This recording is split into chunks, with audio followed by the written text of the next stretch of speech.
Hello, quick video of the only Japanese aircraft I've got in my model collection, and I'll use the brush to point things out, but main thing for a brush is to keep it clean. Got to keep your models clean, otherwise it's just dust. So this is, I can't even remember what this is, but it'll be in the description what this is. I'll have to look it up because I got so few Japanese. I can't remember.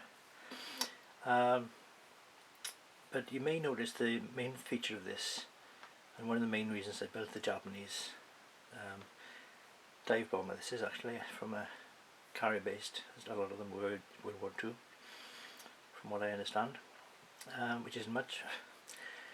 I've used this as an excuse for practicing a chipping technique. I think what I did on this mainly was just use a bit of Maskol from Humbrol and just dab it in the various areas where I thought the most either foot traffic or blast from propellers would have an impact on the paint coat.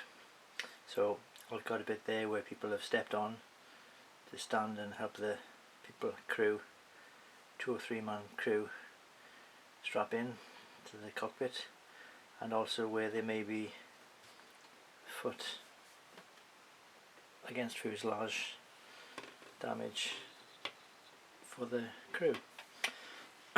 So dab a bit of Maskol on, let it dry, and paint over it, and then you just rub the areas where the Maskol is underneath and the paint comes off, leaving behind, or most importantly, you pre-shade it with some silver or aluminium paint, so that when you rub off the Maskol, which is dried, or whatever you want to use, then the stuff underneath is representing the bare metal.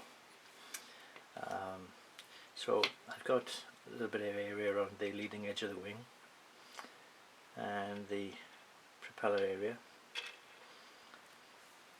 and yeah, probably a bit excessive, but it was mainly for trying the technique, is why I did it. So also on this kit, which is a Airfix kit by the way, I try to do some smoke effect on here with a bit of pastels, and like I'm pointing with a brush, so just smearing pastel dust where there might be smoke trails. You can't see really well but there's 2 exhaust outlets as part of the kit. This little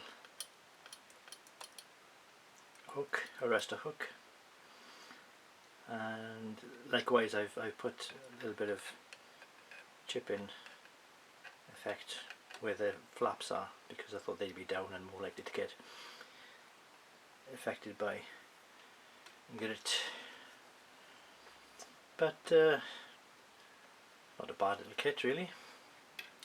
Managed to model that the propeller goes round.